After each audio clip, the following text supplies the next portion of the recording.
নমস্কার বন্ধুরা, হ্যালো ডক্টরের ইউটিউব চ্যানেলে আপনাদেরকে স্বাগত। আজকে আমরা একটি বিশেষ গুরুত্বপূর্ণ টপিক সম্বন্ধে এই ভিডিওতে আলোচনা করব। আজকে আমরা আলোচনা করব এমন একটি রোগের সম্বন্ধে যা মানব সমাজে একটি গুরুতর ব্যাধি হয়ে দাঁড়িয়েছে। আমরা আলোচনা করব ডায়াবেটিস রোগের সম্বন্ধে। এই ডায়াবেটিস রোগ মানুষের দৈনন্দিন জীবনের যে অভ্যাস, খাদ্যাভ্যাস এবং জীবনচারণ তার উপর ভিত্তি করে আজকে মানব সমাজের একটি ভয়াবহ বিপদ হয়ে দাঁড়িয়েছে। কারণ এই ডায়াবেটিস রোগ যার মধ্যে দিয়ে আমাদের রক্তের শর্করার মাত্রা বৃদ্ধি পায়, এই রোগের মধ্যে দিয়ে আমাদের শরীরে বাসা বাঁধে আরও কিছু জটিল ভয়ঙ্কর ব্যাধি। যেমন এই ডায়াবেটিস রোগ দ্বারা যদি আপনার শরীরের ব্লাড সুগার মাত্রা দিন দিন বাড়তে থাকে, তাহলে বহু রকমের রোগের শিকার মানুষ হতে পারে। যেমন মানুষের শরীরে বাসা বাঁধতে পারে কিডনির সমস্যা, মানুষের শরীরে তৈরি হতে পারে হার্টের সমস্যা, মানুষের বিভিন্ন রকমের নিউরোপ্যাথি বা নার্ভের সমস্যা তৈরি হতে পারে ডায়াবেটিক ফুট আলসার, হতে পারে বিভিন্ন রকমের গ্যাংগ্রেনিয়াস রোগ। তো আমরা আজকে এই ভিডিওতে যেটা আলোচনা করব সেটা হলো কিভাবে এই ডায়াবেটিস মেলাইটাসকে আপনি নিয়ন্ত্রণ করবেন।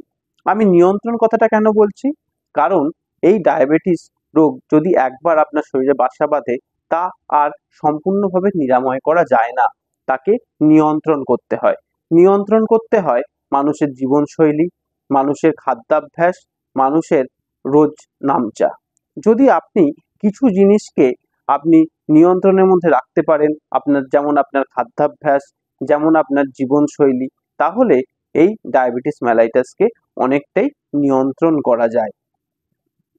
তো আজকে আমরা আলোচনা করব কিছু হার্বস নিয়ে, অর্থাৎ ভেষজ নিয়ে, কিছু গাছগাছড়া নিয়ে, যেগুলি আপনি নিয়মিতভাবে সেবন করলে আপনার ডায়াবেটিস নিয়ন্ত্রণের মধ্যে থাকতে পারে। তার মধ্যে প্রথমে যেটিকে নিয়ে আমরা আলোচনা করব তার নাম হলো গ্যালেগা অফিসিনালি।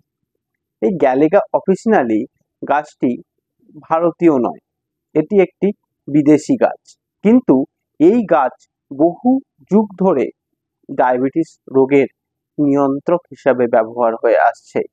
বহু প্রাচীনকাল থেকেই এই গ্যালেগা অফিসিনালি নামক গাছটির হার্বসটিকে মানুষ ব্যবহার করছে ডায়াবেটিস নিয়ন্ত্রণের জন্য। আপনি জানলে অবাক হবেন, এই গ্যালেগা অফিসিনালি থেকে যে অ্যালকালয়েড পাওয়া যায়, সেই অ্যালকালয়েড থেকেই পরবর্তীকালে তৈরি হয়েছে ডায়াবেটিসের একটি গুরুত্বপূর্ণ ওষুধ মেটফরমিন। হ্যাঁ, এই মেটফরমিন যে গাছের অ্যালকালয়েড থেকে তৈরি, সেই গাছটি হলো গ্যালেগা অফিসিনালি। তাই গ্যালেগা অফিসিনালি গাছের নির্যাস যদি মানুষ সেবন করে, তাহলে তার ডায়াবেটিস অনেকটাই নিয়ন্ত্রণে থাকে। তাছাড়াও কিছু ভারতীয় গাছগাছরা রয়েছে যেগুলি সেবনের মধ্যে দিয়ে মানুষ তার ডায়াবেটিসকে নিয়ন্ত্রণ করতে পারবে। যেমন একটি গাছের সম্বন্ধে আমি বলি, আপনারা সবাই গাছটিকে জানেন, সেই গাছটির নাম হলো জাম। এই জাম ফলের যে রস, এই রস নিয়মিত যদি সেবন করা যায়, তাহলে সেটা ডায়াবেটিসকে নিয়ন্ত্রণ করতে সক্ষম। আমরা সাধারণত জানি অনেক ফল যার মধ্যে শর্করা অতিরিক্ত থাকায় তা ডায়াবেটিস পেশেন্টদের খাওয়া যায় না বা খাওয়া অনুচিত, কিন্তু আপনি যদি রেগুলার জাম ফলটিকে সেবন করেন বা জাম ফলের রস সেবন করেন, তাহলে তা আপনার ডায়াবেটিস নিয়ন্ত্রণ করতে সাহায্য করবে। তাছাড়াও আরেকটি গাছ যেটি আপনারা সবাই জানেন, যেটি একটি ফসল হিসাবে আমাদের দৈনন্দিন জীবনে সবজির মধ্যে দিয়ে ব্যবহার হয়, সেটি হচ্ছে করলা। এই করলার রস, করলা পাতার রস, পুরো টোটাল করলা গাছটাই যে নির্যাস পাওয়া যায়, তা হলো ডায়াবেটিস নিয়ন্ত্রণের মহা ঔষধি। আমরা যদি করলার রস বা করলা পাতার রস যদি আমরা রেগুলার সেবন করি, তাহলে আমাদের ডায়াবেটিস নিয়ন্ত্রণে থাকবে। তাছাড়াও আপনারা নিশ্চয়ই আরেকটা সম্বন্ধে জানবেন, তা হচ্ছে যষ্ঠী মধু। এই যষ্ঠী মধু নামের মধ্যে মধু থাকলেও এটিও ডায়াবেটিস নিয়ন্ত্রণে একটি অত্যন্ত গুরুত্বপূর্ণ ভূমিকা পালন করে।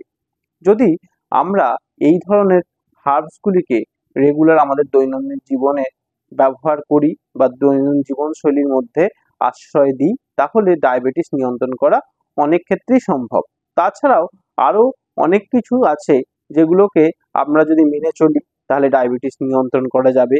যেমন আলুর সেবন কম করা, বা ভূমিজাত যেসব ফসল রয়েছে যেগুলি মাটির তলায় জন্মায় সেই ধরনের ফসলগুলিকে অ্যাভয়েড করা, আপনার চিনি কম খাওয়া, তারপরে বিভিন্ন রকম শস্য যেরকম ভাত, রুটি, এগুলোকে পরিমাণে কমিয়ে দেওয়া। আপনাকে একদম খাবেন না বা খাওয়া চলবে না তা নয়, কিন্তু পরিমাণে কম। আপনি আগে যা খেতেন তার পরিমাণে অর্ধেক। যদি আপনি আগে 1 বাটি ভাত খেতেন, এখন অর্ধেক বাটি ভাত। আগে যদি 2টো রুটি খেতেন, এখন 1টি রুটি। তার পরিবর্তে আপনি বিভিন্ন রকম ফসল, সেই ফসলটা হতে পারে পটল, হতে পারে শাকসবজি, সেগুলো খেয়ে আপনাকে পেট ভরাতে হবে। নিয়মিত পরিমাণে সঠিক সময়ে খাওয়া দাওয়া করলে তাহলে আপনার ডায়াবেটিস রোগ থেকে আপনি ধীরে ধীরে মুক্তি পাবেন। মুক্তি পাবেন মানে আমি এটা বলতে চাইছি আপনার রক্তের শর্করার মাত্রা কম থাকবে। তাছাড়াও ডায়াবেটিস মেলাইটাসের যদি গুরুতর পর্যায় হয় তখন ইনসুলিন থেরাপির মাধ্যমেও মানুষ তার এই রোগকে নিয়ন্ত্রণ করতে পারে। তাই ডায়াবেটিস চলে এলে একেবারেই ভয় পাবেন না, ঘাবড়াবেন না। নিয়মিত সঠিক চিকিৎসার মাধ্যমে এবং সঠিক জীবনশৈলী অনুশীলনের মাধ্যমে এটিকে নিয়ন্ত্রণ রাখা যায়। সুস্থ থাকুন, ভালো থাকুন, নমস্কার।